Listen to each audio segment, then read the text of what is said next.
السلام عليكم والصلاة والسلام على رسول الله. حبايبي عاملين ايه؟ يا رب تكونوا بخير. لو اول مرة تسمعوني عن اي فودة من قناتي كل يوم وصفة، ان شاء الله نقدم لكم كل يوم وصفة. ان شاء الله هنعمل مع بعض النهاردة طاجن البامية الخضراء، وهنعمل البتنجان الرومي المخلل بالشكل ده، وهنخلل معاه طماطم وهنحمر معاه فلفل. هنا ده طاجن بامية.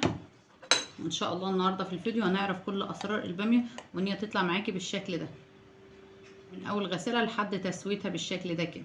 شايفين ما شاء الله؟ واعرفك ازاي تسويها وتطلع معاكي الحبايه بالشكل ده كده.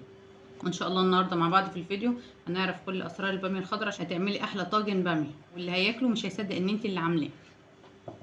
ولو لسه ما اشتركتوش اشتركوا وفعلوا زر الجرس عشان يوصلكم كل جديد. ويلا نبدا نشوف عملناها ازاي. واول حاجه هنعملها وهي البتنجان اللي كان موجود عند البتنجان الرومي، قطعته بالشكل ده ورشيت عليه نص معلقه صغيره من الملح وحطيته في مصفى عشان يصفي الميه، وهنركنه على جنب لحد ما نخلص الباميه. النهارده جبتها الاول غسلتها وحطيتها في مصفى تصفي كل ميتها زي ما احنا شايفين كده، معلهاش اي ميه. نجمعها كده مع بعض. قطعنا الحته اللي تحت كده، وهنيجي هنا على القمع اللي فوق ده وهنقمعه بالشكل ده كده. بتلفي السكينه عليه كده، تلفي السكينه عليه بيطلع معاكي بالشكل ده كده، وبتيجي هنا تعملي فيها فتحه من النص كده، ولو هي كبيره بتقطعها نصين. هنعمل كمان واحده مع بعض. هنقطع الحته اللي تحت كده الاول، نيجي هنا نقطع القمع ده كده، ونيجي هنا نلف على القمع ده كده كده، قمعناها بالشكل ده كده، ونيجي نفتح فتحه في النص كده. هنعمل كمان واحده مع بعض. نيجي هنا، وطبعا احنا قلنا ان احنا غسلناها الاول ونشفناها كويس كده. تيجي تقمعيها كده، انت بتلفيها على انت بتلفي السكينه على القمع كده، متقطعهاش مره واحده عشان تطلع معاكي بالشكل ده كده. وبتيجي هنا تعملي فتحه في النص كده. احنا شايفين عاملينها بالشكل ده كده، وهنخلص بقيه الكميه ونرجع مع بعض ان شاء الله. وكده خلاص بعد ما خلصنا الباميه بالشكل ده كده خلاص بقت جاهزه معانا. ودلوقتي عشان نسوي الباميه معانا معلقه كبيره من السمنه البلدي، حطيناها تسخن على النار. معانا بصلايه صغيره مقطعينها وسط خالص كده، ولو مش هتعرفوا تقطعوها صغير تفرموها بالكبه. هنشوحها في السمنه لحد ما تدبل. البصله دبلت معانا بالشكل ده وقربت ان هي تاخد لون. هننزل ب3 فصوص من الثوم فرمينهم ناعم خالص كده. بسم الله. وهنشوحهم مع البصله. وبعد ما شوحنا الثوم مع البصله هننزل بالباميه اللي احنا قلنا ان احنا غسلناها ونشفناها وبعدين قمعناها مع بعض. بسم الله. ونشوح الباميه كويس في السمنه مع البصل مع الثوم كده. تسيبها تتشوح كده حوالي 5 دقايق. واحنا بنشوحها ننزل عليها بنص قرن فلفل اخضر، ممكن يبقى سبايسي او عادي اللي انت حباه، ولو في احمر ممكن تقطعي في نص فلفل احمر برده مع الاخضر. اهم حاجه زي ما قلنا التشويحه في السمنه مع الحاجات دي كلها. هي بتتشوح لو عندك قطعه من اللي شوحيها معاها بتفرق معاكي في طعم الباميه وتودي معاكي الباميه لحته تانيه خالص. لو هي موجوده عندك هتنزلي في حته صغيره خالص زي اللي احنا حطيناها كده. تشوح زي ما قلنا 5 دقايق. والباميه وهي بتتشوح هننزل عليها بعصير ليمونه وهنقلب الكلام ده كله مع بعضه تاني. وبعد ما شوحنا الباميه كده 5 دقايق هننزل عليها بسم الله الرحمن الرحيم بعصير 5 طماطميات كبار ومصفينهم من القشر والبذر.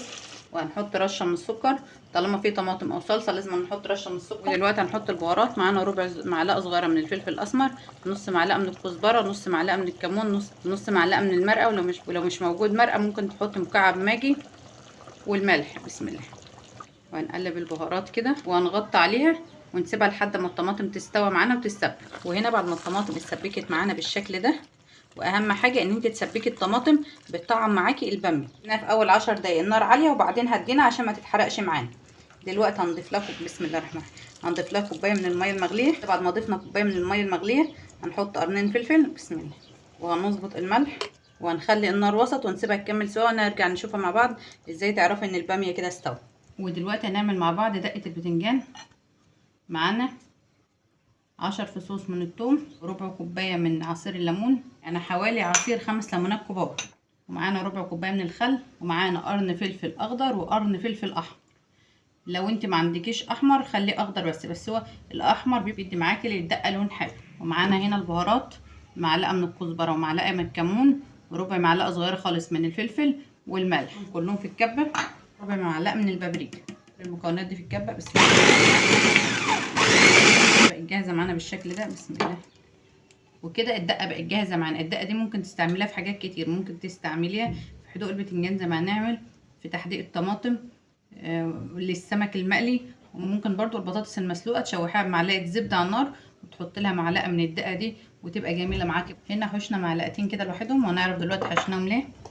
معانا بقيه الدقه هنضيف عليها طماطمايه مبشوره ونقلب دقه البتنجان الرومي معانا. انا بحب البتنجان الرومي بالذات اضيف له طماطمايه مبشوره زي ما احنا شايفين كده، وجربيها وهتفرق معاكي في طعم البتنجان. انما البتنجان العروسي او اي حاجه تانية بسيب الدقه زي ما هي. وكده خلاص الدقه بقت جاهزه معانا، هنركنها بجنب دلوقتي. وزي ما احنا شايفين كده خلاص الباميه بقت جاهزه معانا، والباميه من الحاجات اللي ما بتحبش تقليب كتير، وهنشوف هتعرفي ازاي ان هي استوت. بسم الله. معانا واحده من الباميه بتتكي عليها ما شاء الله استوت معاكي خالص اهي كده، خلاص استوت. وزي ما احنا شايفين ما شاء الله منظر الباميه. وزي ما قلنا الباميه ما بتتقلبش كتير. دلوقتي عشان نعمل الطشه حطينا معلقه من السمنه البلدي. بسم الله. وهننزل فيها ب3 فصوص من الثوم مفرومين ناعم. وبعد ما اتشوحت وقربت تاخد معانا اللون الذهبي كده هننزل بمعلقه صغيره من الكزبره. بسم الله. وهنشوحها مع الثومه، وما ينفعش ننزل بالكزبره من الاول لانها تتحرق وهيبقى لها طعم ممرر. بعد ما تشوحوا وخدوا معانا اللون الذهبي بسم الله هننزل بيهم على الباميه. بسم الله. وفي الوقت ده كده هي خلاص جاهزه معانا. ممكن تدخليها الفرن وممكن تقدميها على كده، بس احنا ندخلها الفرن بس 10 دقايق. خلاص طواجن الباميه بقت جاهزه معانا، هنحطها في الفرن. احنا مسخنين الفرن بقاله 10 دقايق ومولعين من فوق ومن تحت على اعلى درجه حراره، تاخد معانا في الفرن حوالي 10 دقايق بس. نرجع نقدمها مع بعض ان شاء الله. وبعد ما عملنا الدقه معانا البتنجان هنعفره تعفيره كده بسيطه من الدقيق زي ما احنا شايفين كده عشان ما يشربش معانا زيت. وممكن تحطي له معلقه من النشا ويطلع معاكي مقرمش. ما احنا شايفين كده هنعفر كل البتنجان اللي عندنا بثلاث معالق من الدقيق بالشكل ده. البتنجان كله بالدقيق كده زي ما احنا شايفين. ودلوقتي ولعنا على الزيت يسخن عشان نقلي البتنجان. عفرنا الدقيق، حطينا الزيت يسخن. بسم الله الرحمن الرحيم. وهننزل بالبتنجان كده، نزلنا بيه بالشكل ده ونسيب البتنجان يتحمر. بعد ما يتحمر هنطلعه على مناديل ورق عشان لو في اي زيت برضو يصفى منه، وهنرجع نشوفه مع بعض ان شاء الله بعد ما نخلص. تحمير البتنجان وحمرنا معاه قرنين من الفلفل الاخضر.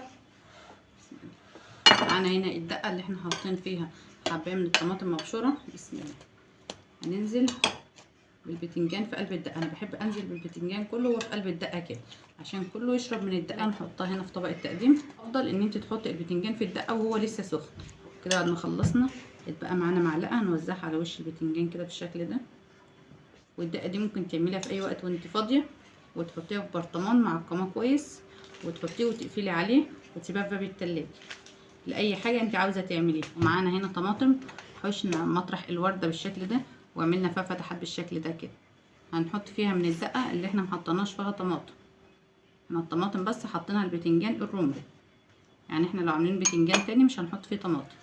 بالشكل ده كده حطينا في قلبها دقه بالشكل ده كده،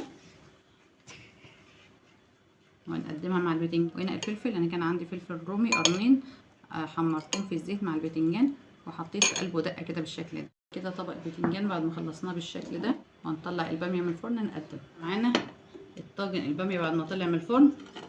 شايفين ما شاء الله شكله، وشايفين ما شاء الله حبايه الباميه. اهم حاجه ان انت ما تقلبهاش كتير عشان ما تتهرش معاكي.